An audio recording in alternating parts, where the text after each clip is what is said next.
So I'm driving to the studio this morning, and I gotta be honest, it's not a huge surprise to me. I think I've talked to you guys about this before. I'm talking about Roki Sasaki.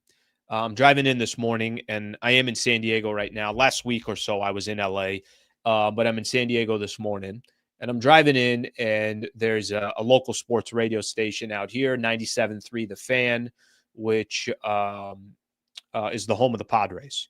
So they have a show that starts in the morning at 6 a.m. So I'm already on the road. I'm on the road maybe 6:10ish or so, and I hear them say it's really disappointing. You know, it looks like there's reports out there that the Padres are starting to spend some of that international money that they were holding on for Roki Sasaki. There was I'm going to read his name here, Francis Romero, who is he's a baseball sports writer for MLB. And he says, hearing from multiple sources that the Padres are out on Roki Sasaki. And then there was another tweet out there, which tells you a little bit more that, yes, they are probably out because they're starting to spend that international money. So with that said, let me see here. I want to look at one other thing. Just some stuff has happened since I started the show. One of the reports on there was the Padres were officially signed 6'3" Dominican left-hander Carlos Alvarez for around $1 million in bonus money. The Padres are out on Roki Sasaki. If you're spending your international bonus pool money, then that means you're out. And then as I sit here and I'm doing the show, the Blue Jays have acquired $2 million in international signing bonus pool money, sources confirm. Toronto is now a finalist along with the Dodgers in the race to sign Roki Sasaki. This one's going to be more of a little bit focused from a Padre perspective, and then we'll come back to it. It's not a surprise or a shock to me. I'm going to tell you why it's not a surprise or a shock to me. It's a gut punch. Don't get me wrong. And I'm sure there's a lot of Dodger fans here that feel great. Hey, Padres are out of the mix. There were always two teams that they said got a shot at Roki Sasaki. One of them was clearly the Dodgers, and the other one was the San Diego Padres. And there were some reasons of why the Padres were in the mix. Maybe it's Roki's relationship with Yu Darvish. Maybe it's the relationship that A.J. Preller was able to build with Roki Sasaki and his team over the years. Peter Seidler, the late owner of the San Diego Padres, who passed away about a year and maybe 4 or 5 months ago or so. The Padres have been targeting Roki Sasaki for a while. Let me tell you why this doesn't surprise me that they're no longer in the mix. To go get a player like Roki Sasaki and to be able to acquire a player like that where it doesn't just come down to money. The Dodgers can throw around $325 million and go get Yamamoto. They can throw around 135 and go get Tyler Glasnow. They can throw around 180 and go get Blake Snell. That's the competitive advantage that the Dodgers have right now in the current state of Major League Baseball. That's the lazy advantage that the Dodgers have. When I say lazy, as in it doesn't actually give them enough credit in how that organization is ran by just going out and spending money. They're also a good organization that understands how to develop pitchers. They also understand how to have one of the top farm systems in all of Major League Baseball, even though they have the resources and the money where they technically don't have to depend on the farm system. If you're a good organization, you should be depending on your farm system, and everything else that you're doing on top of that is just kind of showing your strength or the ancillaries.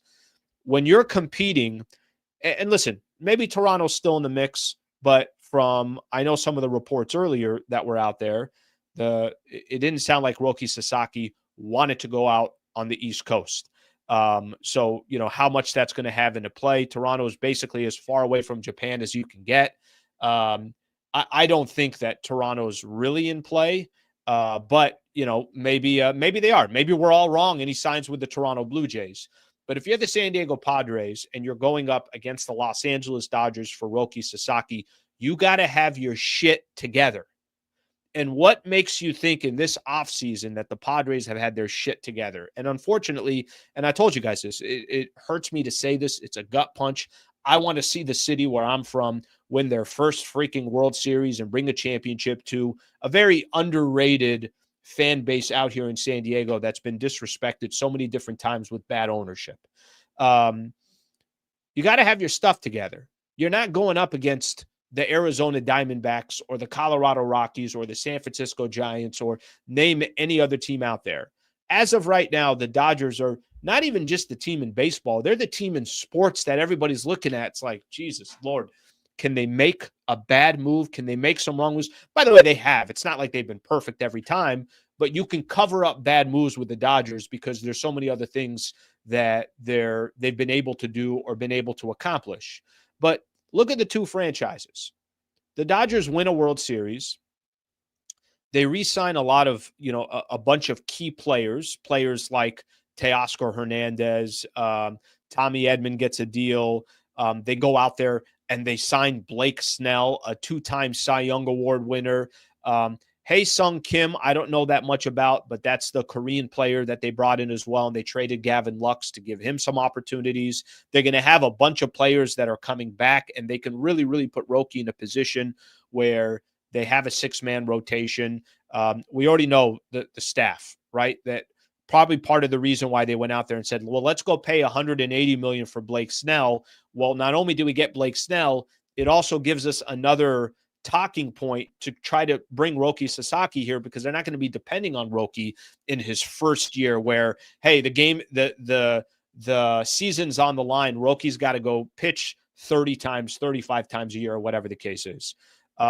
They've put themselves in a position where the pitch and the case that they can make for Roki is a real pitch. All right, let's look at it from the Padres perspective. They haven't signed anybody in the offseason.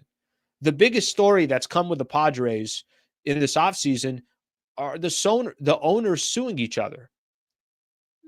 The late owner, Peter Seidler, his wife, is suing Peter Seidler's two brothers and the organization for ownership. That's been the biggest story that's happened with the San Diego Padres. If at least you're going to give yourself a shot to where money is not going to be the difference of you bringing a player in over an organization that has endless money, your shit's got to be in order. And unfortunately for the San Diego Padres, it's not. Now, I give the Padres and I give AJ Preller a lot of credit for what they were able to accomplish last season. A lot of credit. You went game 5 against the Dodgers. You had a chance to beat the Dodgers. You were up 2-1. I've said this before. I think the Padres got too cocky. I think they choked at the end. But I think they got overconfident and it became too personal against the Dodgers. And that's not, you can't play the Dodgers game. You just got to play your own game.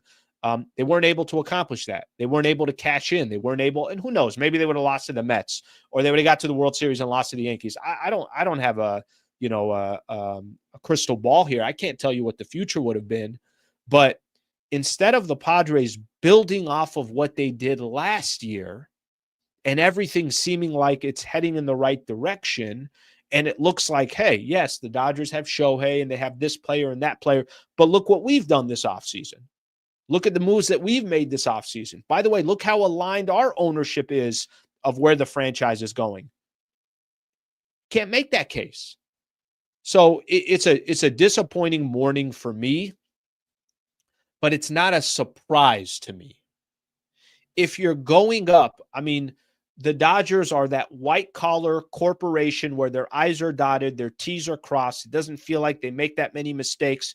If that's your competition, got to have your shit in order. And the Padres did not have their shit in order in the offseason.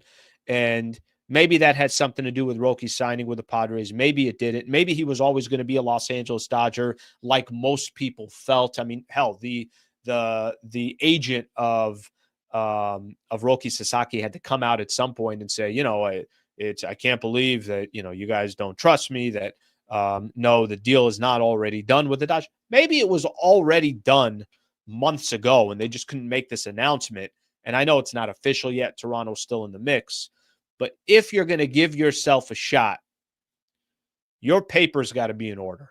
And I thought the Padres papers right now, they're a little bit all over the place. You walked into my office, and if you looked at the papers, I got some papers over here. Hey, what's the revenue looking like this month? Oh, let me get that for you. And it's like you're kind of like running all over the place, where if the way the Dodgers are ran today, it's what's the revenue this month? It is, I got the total right here for you. Where you projected in 3 months? I got the total right here for you. What if this happens? Yep, here's our contingency plan, and we have 6 backups if that happens.